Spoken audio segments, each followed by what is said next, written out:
మహిళపై లైంగిక దాడి బెదిరింపులకు పాల్పడిన నలుగురు నిందితులను అరెస్ట్.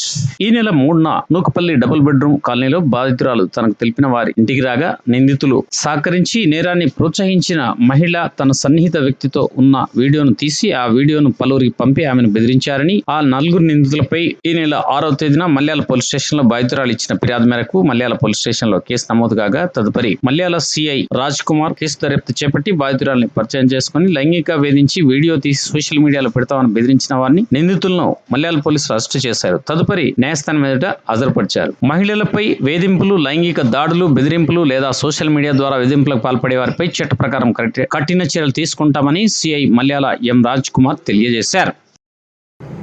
మల్యాల మండలంలోని నూకపల్లి డబుల్ బెడ్రూమ్లో తన తెలిసిన మరొక మహిళ ఇంటికి వచ్చినప్పుడు తనతో సన్నిహితంగా ఉన్న వ్యక్తితో కలిసి ఉన్నప్పుడు మల్యాల మండలానికి చెందిన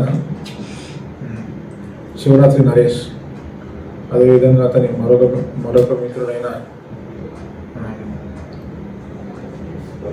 గురం శ్రీకాంత్, అదేవిధంగా అంజయ్య, మల్లేష్, వీళ్ళ నలుగురు కూడా ఆమెపై అత్యాచారం చేయడానికి ప్రయత్నం చేశారు. అందులో భాగంగా గురం శ్రీకాంత్, అదేవిధంగా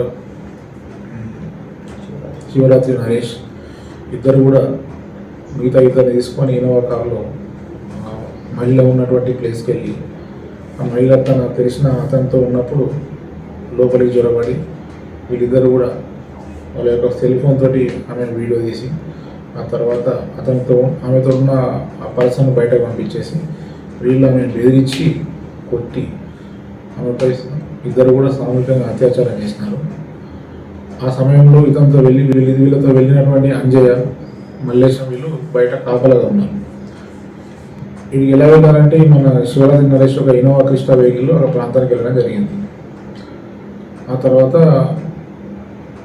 మొదట ఎవరైతే ఆ మహిళ తన తెలిసిన వ్యక్తితో ఉన్నదో అప్పుడు తీసుకున్న వీడియోను అంతా కూడా ఆమెకు పంపించి ఆమెను బ్లాక్మెయిల్ చేయడం, బెదిరించడం, మళ్ళీ ఆమె ఫోన్ చేసి నువ్వు ఎప్పుడు వస్తావు అని చెప్పేసి ఆమెను ఊరికే మాటలతో బెదిరించడంతో ఆమె నిన్న మాకు రాత్రి ఫిర్యాదు చేయడం జరిగింది. అందులో భాగంగా కేసు నమోదు చేసుకొని వారిని అరెస్ట్ చేసి ఈరోజు రిమాండ్ తరలించడం జరుగుతుంది. అందులో శివరాత్రి నరేష్ అనే వ్యక్తి మీద దాదాపు 13 కేసులు ఉన్నాయి. అదే రౌడీ షీట్ కూడా ఉంది. అదేవిధంగా మరో వ్యక్తి అయినటువంటి గుర్రం శ్రీకాంత్ మీద కూడా కేసెస్ ఉన్నాయి. అతని మీద కూడా రౌడీ షీట్ ఉంది. మిగతా ఇద్దరి మీద రౌడీ షీట్ ఏం లేదు, కానీ వాళ్ళ మీద కూడా చివరి 2 కేసులు ఉన్నాయి. వీళ్ళందరి మీద మా జిల్లా SP Shri Ashok Kumar sir IPS గారు ఆదేశాల మేరకు రౌడీ షీట్ల మీద ప్రత్యేక నిఘా పెట్టడం జరిగింది. వారి కదలికల మీద కూడా నిఘా పెట్టడం జరిగింది. వారి మీద చట్టపరంగా ఎంత స్ట్రాంగ్గా ఉండాలో అంత మా ఎస్పీఆర్ ఆదేశాలను మేము పాటిస్తూ వాళ్ళ మీద ఎప్పటికప్పుడు నిఘా ఉంచుతూ వారి కదలికల పైన వాళ్ళ మీద చర్యలు తీసుకోవడం జరుగుతుంది.